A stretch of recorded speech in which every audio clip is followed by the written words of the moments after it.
हाँ, तो आज थोड़ा अलग करते हैं। कैमरा चल रहा है ना? ठीक है। सुनो, तो हर रोज़ जब मैं अपना फ़ोन खोलता हूँ, यूट्यूब स्क्रॉल करता हूँ, मुझे बस वही चमकते 4K रेंडर्स दिखते हैं। स्पेसएक्स का नया टेस्ट, नासा का आर्टेमिस एनिमेशन, इसरो के नए मिशन की डेट, हर जगह bold text, we are going back to the moon या the next stop the moon. पर सच बताऊं, और मुझे पता है इसके लिए लोग मुझे शायद हेट भी करेंगे, पर मुझे अब घुटन होती है ये देखकर। समझ रहे हो मैं क्या कह रहा हूँ? ये 2026 की स्पेस रेस ना अब साइंस और ह्यूमैनिटी के फ्यूचर के बारे में बची ही नहीं है। It's completely a PR game now. $1 trillion corporate face. मतलब तुम खुद सोचो, आखिरी बार कब तुमने किसी एक्चुअल में किसी मेन स्ट्रीम मीडिया चैनल में तुमने के ड्रॉबैक्स या फिर नेगेटिव आउटकम्स के बारे में बात करते हुए सुना हो? इन एजेंसीज की फेलियर पर एक डीप अनकंफर्टेबल कन्वर्सेशन सुनी थी? नहीं सुनोगे, क्योंकि उन्हें एक्सेस चाहिए, उन्हें स्टॉक प्राइसेस बचाने हैं और पब्लिक का फील गुड नैरेटिव मेंटेन करना है। पर मैं आज कोई स्क्रिप्ट लेके नहीं बैठा हूँ। आज अनफिल्टर्ड बात करेंगे। देखो, सबसे बड़ा इल्यूशन है नासा का the Artemis program. We are going back to the moon to stay. मैंने भी अपना चैनल इसी के ऊपर बनाए हैं, अपना एंटायर यूट्यूब चैनल, क्योंकि मैं भी हाइप्ड हुआ था। एक्चुअली पर्दे के पीछे एक मासिव फाइनेंशियल डिजास्टर चल रहा है। अब मैंने लिटरली कल डेटा चेक किया था। एक मैथ बताता हूँ तुम्हें। उनका जो मेन रॉकेट है, स्पेस लॉन्च सिस्टम SLS, उसकी एक सिंगल लॉन्च की कॉस्ट पता है कितनी है? रफली $4 बिलियन। एक बार रॉकेट ने लिफ्ट ऑफ किया तो वो $4 बिलियन वेपराइज्ड धुआं बन गए। इतने इतने बड़े पैसे में पता नहीं कितने छोटे देश अपनी पूरी स्पेस एजेंसी सालों तक चला लेंगे।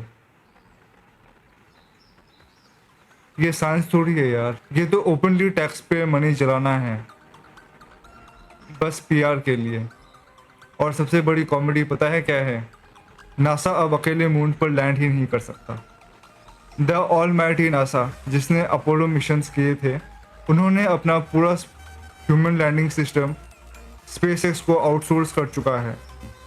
इसे ऐसे समझो, बहुत ही क्रेजी महंगा 144 हर्ट्ज का मॉनिटर लिया हो और RGB सेटअप लिया हो, पर तुम्हारा जो एक्चुअल ग्राफिक्स कार्ड है और वो ठीक से बूट भी नहीं कर रहा। और नासा का मॉनिटर बिल्कुल रेडी है, पर स्पेसएक्स का GPU यानी स्टारशिप अभी तक स्ट्रगल कर रहा है।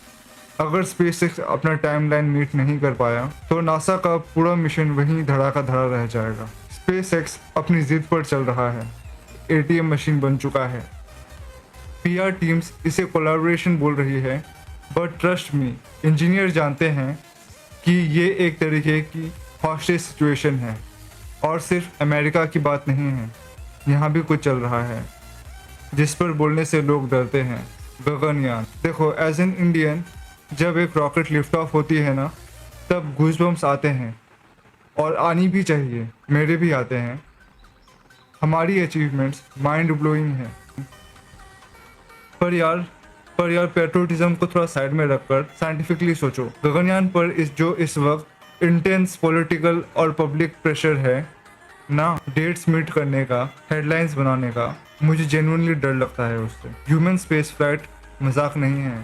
सैटेलाइट लॉन्च करना ठीक है, सैटेलाइट भेजना अलग चीज़ है, और एक जीते जागते इंसान को जीरो ग्रेविटी पर भेजकर वापस लाना एक कम्प्लीटली डिफरेंट बॉल गेम। मतलब तुम्हें लिटरली एक आर्टिफिशियल अर्थ बनानी पड़ती है उस छोटे से कैप्सूल में। ऑक्सीजन मेंटेन करना, टॉक्सिक कार्बन डाइऑक्साइड फिल्टर करना, इसमें 1 माइक्रोसेकंड का ग्लिच आया ना, 1 microsecond, the crew will suffocate, no second chances. मेरा पॉइंट ये है कि इसरो के इंजीनियर्स दुनिया के बेस्ट साइंटिस्ट इंजीनियर्स हैं, मुझे उन पर 100% भरोसा है।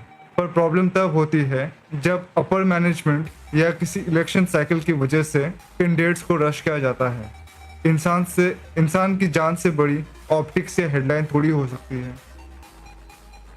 अगर पीआर के चक्कर में एक भी चीज़ गलत हो गई ना दोस्त, हम डेकेड्स पीछे चले जाएंगे स्पेस एक्सप्लोरेशन में।